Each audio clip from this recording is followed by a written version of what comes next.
নমস্কার প্রিয় দর্শকবৃন্দ, গত 18 ডিসেম্বর কৃষি সাহিত্য নিউজের পক্ষ থেকে আমরা মাসদিয়া থেকে নবদ্বীপের শ্রীচৈতন্য মহাপ্রভুর জন্মস্থান মন্দিরে গিয়েছিলাম।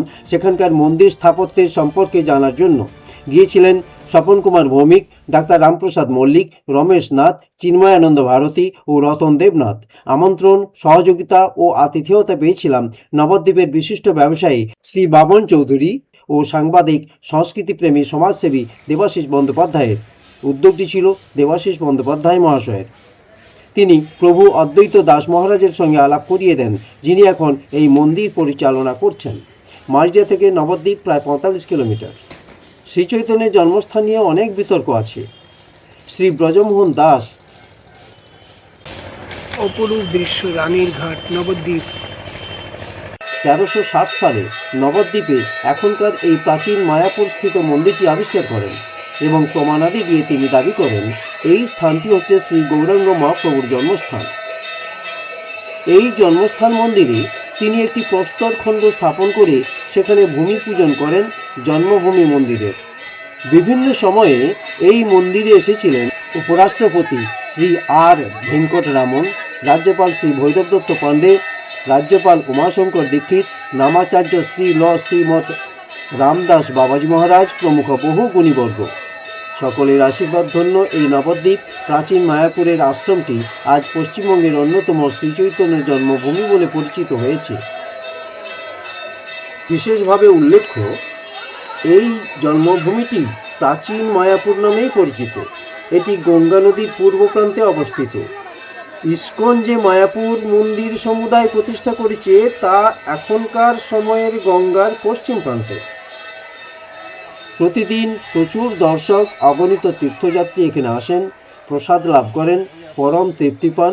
আমরাও এসেছিলাম এই ইতিহাস প্রসিদ্ধ স্থানটিতে, দেখে গেলাম এবং এখন যিনি এই মঠের অধ্যক্ষ তার বক্তব্য শুনলাম। আমাদের ক্যামেরাবন্দি কিছু চিত্রকথা আপনাদের জন্য পরিবেশন করলাম সম্পাদক স্বপন কুমার ভৌমিক ও আমি মনীন্দ্রনাথ মুখোপাধ্যায়। নমস্কার।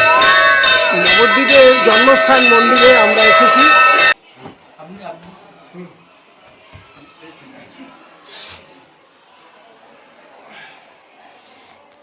মহারাজজি, আজকে আমরা আপনার এই আমাদের মহাপ্রভু শ্রী চৈতন্যের জন্মস্থান মন্দিরে এসে অভিভূত। আমরা কৃষি সাহিত্য চ্যানেল থেকে এসেছি। আমরা আপনার কাছে এই মন্দিরের প্রতিষ্ঠা সম্পর্কে জানতে চাই এবং এই যে আমাদের এই যে চৈতন্য মহাপ্রভু এখানে তার যে জন্মস্থান তার একটা সামান্য নথি আমরা ওখানে দেখলাম, একটা পোস্টার ফলকে লেখা আছে। তো এটা সম্পর্কে আপনি আমাদের একটু বলবেন। আপনার নাম? আমার নাম অদ্বৈত দাস বাবাজি। শ্রীমন মহাপ্রভু মানে নিমাই, তিনি জন্ম তো তারা নেন না, তারা আবির্ভাব হন। হ্যাঁ, তো আজ থেকে 540 বছর আগে, 1407 শতাব্দ, ইংরাজি 1486 খ্রিস্টাব্দে উনি এই নবদ্বীপে আবির্ভূত হয়েছিল। তো ওনার আবির্ভূত হওয়া কি জন্মগ্রহণ করাটা সাধারণ ব্যাপার নয়, সাধারণের থেকে অনেকটাই আলাদা। উনি এখানে কেন এলেন, আসার কারণ আছে। প্রত্যেক যুগে একজন যুগাবতার থাকেন। সত্য যুগে একজন যুগাবতার, শ্বেতা, দ্বাপর, সেই কলিযুগ যুগাবতার সেই গৌরহরি মানে শ্রীমান মহাপ্রভু। যুগাবতার তার যুগের কাজ করতে হবে কি, সেই যুগের কাজ হচ্ছে হরিনাম সংকীর্তন। কলিযুগের যুগধর্ম, সেই যুগধর্ম তাকে নিজেকে প্রচার করতে হবে। যেমন দাপরে যুগধর্ম ভগবান শ্রীকৃষ্ণ প্রচার করে গেছেন। কত অসুরকে বধ করতে হয়েছে, কত কিছু। শেষ পর্যন্ত ধর্মকে স্থাপন করার জন্য কুরুক্ষেত্র যুদ্ধ পর্যন্ত তাকে করতে হয়েছে।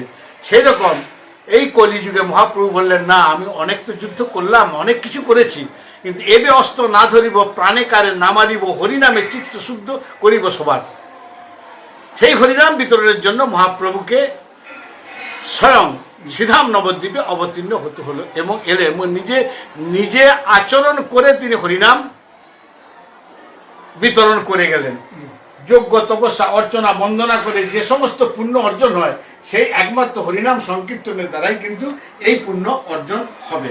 এইভাবে মহাপ্রভু সংবিধান দিয়ে গেলেন, হরের নাম হরের নাম হরের নাম হইব কে বলম কলেও নাচতেব গতির অন্যতা। একমাত্র হরিনাম ছাড়া আর কোনো গতি নাই। সেই মহাপ্রভুর আবির্ভাব স্থল হচ্ছে এই শ্রীরাম নবদ্বীপ। আজকে যে একটা ডিসপুটের কথা বলছেন, একটা মতান্তর কথা বলছেন, সেই মতান্তরটা মহাপ্রভু চলে যাওয়ার পরে সন্ন্যাসিনী চলে গেলে 24 বছর মাত্র উনি নবদ্বীপে লীলা করেছেন। তখন এখানে বৃদ্ধ মা এবং স্ত্রী বিষ্ণুপ্রিয়া দেবী, তখন বিষ্ণুপ্রিয়া দেবী ঠিক করলেন আমি কি করব, আমি তো অসহায়। তখন বললেন প্রিয়ে তুমি অসহায় নয়, হ্যাঁ তোমাকে বেঁচে থাকতে হবে, তোমার শক্তি তো আমি, তুমি যদি আমাকে শক্তি না জোগাও তাহলে আমি এই কলির জীবে হরিনাম প্রচার কি করে করব। অতএব তুমি এখানে থাকো এবং ওই নিম গাছ কেটে, আমি যে নিম গাছের তলায় জন্মগ্রহণ করেছি সেই নিম গাছ কেটে তুমি আমার মূর্তি তৈরি করে আমার সেবা পূজা করো। এইখানে কিন্তু বিষ্ণুপ্রিয়া দেবীর চরিত্রটা মর্মান্তিক চরিত্র। ওই মূর্তি তৈরি করলেন এবং সকাল ভোর থেকে যেমন আমাদের নিয়ম 4টে, 4:30 ঘুম থেকে উঠো নিত্যক্রিয়া সেরে ওই একটি করে তন্ডুল চাল নিতেন, মহামন্ত্র জপ করতেন, হরে কৃষ্ণ কৃষ্ণ কৃষ্ণ হরে হরি, হরে রাম রাম রাম হরে হরে চাল নিয়ে রাখতেন। 12টা পর্যন্ত যেটুকু চাল হতো সেইটুকু চাল দিয়ে তিনি পাক করতেন, করে সেই গৌরীকে ভোগ দিয়ে এইভাবে মানে শেষ জীবনটা উনি মানে অন্তরালেই রয়ে গেলেন, কারো সামনে কিন্তু উনি এলেন না। যেমন লাস্টে আমাদের একটা দেখতে পাওয়া যায় দেবী সুচিতা সেনের চরিত্র নাকি তিনি লাস্টে অন্তরালেই রয়ে গেলেন।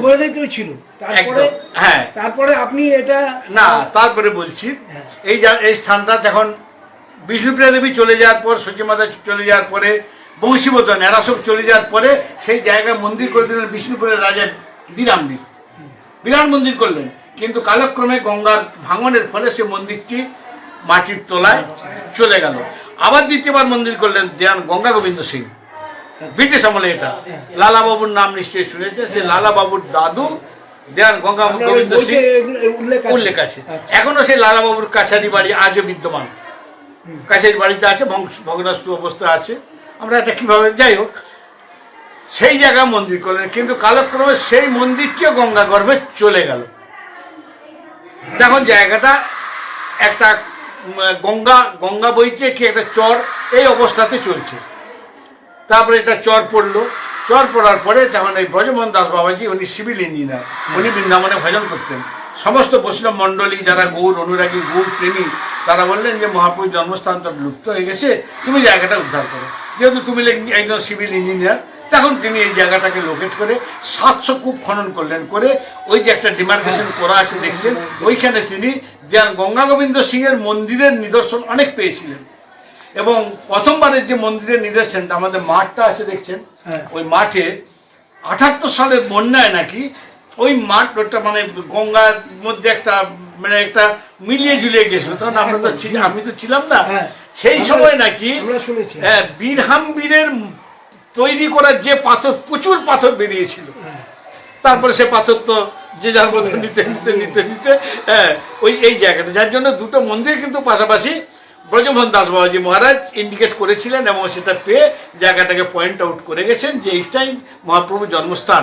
এবং এখানে একটা হাইকোর্টে কেস হয়েছিল, তাদের কিন্তু ব্রজমোহন দাস বাবাজি এখানে কিন্তু পেয়েছিলেন। কিন্তু তখন বৈষ্ণব সমাজ খুবই দিন দরিদ্র, তারা লাভ পূজা প্রতিষ্ঠাকে তারা মানে মানে প্রায়োরিটি দিতেন না, যতটা নিজেরা মানে থাকা যায় সেইভাবে। কিন্তু ব্রজমোহন দাস বাবাজি কোনো কারণবশত তাকে মেরে ফেলা হলো। তার আগে অবশ্য ব্রজমোহন দাস বাবাজি একটা কাজ করেছিলেন, মানে যখন ওনাকে মেরে ফেলে টেলে দেওয়া হয়েছিল কিন্তু মরেননি। আমাদের একটি আশ্রম আছে রাধা আমার সেবাশ্রম, যেখানে আমাদের সেবামূলক কাজ হয়, কারণ ওনাকে ওখানে নিয়ে গিয়ে চিকিৎসা করানো হয়েছিল। উনি তখন এই রামদাস বাবাজি মহারাজকে যে রামদাস আমার তো শিষ্য নেই, অতএব তোমার সমস্ত বাংলা বিহার উড়িষ্যাতে প্রচুর শিষ্য, এই জায়গাটাকে তুমি রক্ষণাবেক্ষণা করে সেবা পূজা করো। তারপর থেকেই আস্তে আস্তে আস্তে আস্তে সেই মানে গুরু পরম্পর, তার শিষ্য পরম্পরে আস্তে আস্তে আপনি এখন সেই উত্তর পুরুষ তিনি কৃপা করে রেখেছেন এই পর্যন্ত। তো আপনার যেটা সংগ্রহশালা করার যেটা ইচ্ছে বলছেন, এই সংগ্রহশালার কোথা থেকে আসবে? এই যে বলছেন যে সমস্ত ভারতবর্ষে হ্যাঁ, যত সমস্ত তীর্থ আছে, হ্যাঁ, রোজ আছে, এর মহাপুরুষদের সমস্ত ব্যবহৃত জিনিস হ্যাঁ, চেষ্টা করব যদি তার কৃপা হয়। আচ্ছা। একটা সংগ্রহশালা আমাদের আছে, আচ্ছা বরানগর পাটবাড়িতে সংগ্রহশালা আছে, যেটা বাবাজি মহারাজ করে গেছে আচ্ছা এবং দুর্লভ, সারা পৃথিবীর মধ্যে এটা কিছু মানে কোথাও নেই। মহাপ্রভুর হস্তলিখিত যেটা বরানগর পাটবাড়িতে বরানগর পাটবাড়ি যেটা আছে, আচ্ছা হ্যাঁ, এবং যেসব জিনিস আছে কি অলৌকিক অলৌকিক, হ্যাঁ 2500 গ্রন্থ আছে, আচ্ছা পুঁথি মানে হ্যাঁ পুঁথি। প্রাচীন পুঁথি তো প্রাচীন প্রচুর পুঁথি। আছে, আপনার নবদ্বীপ জুড়েই তো আছে। হ্যাঁ, সেই সবগুলোকে চেষ্টা করবো যদি হ্যাঁ। মহাপ্রভু কৃপা হয়, তারা যদি গঙ্গশালায় আপনারাও আসেন, সহযোগিতা করবেন, সেটাকে একটা গঙ্গশালার মতো করে সেইভাবে প্রতিষ্ঠা রাখে। এখানে তো প্রচুর ছিল, সব তো নিয়ে তো পালিয়ে গেছে। আচ্ছা আচ্ছা একটু প্রাচীন পুঁথি নেই না পড়ে আছে। আরেকটা আপনারা তুই একটা- আশ্রমের কথা বললেন, ওটা কোথায়? হ্যাঁ, ওটাই আমাদের আরেকটা আশ্রম আছে বললেন একটু আগে, যেখানে ওই বরানগর রাধামোহন সেবাশ্রম বর্ডারঘাট থেকে এগিয়ে আসতে বাঁ দিকে।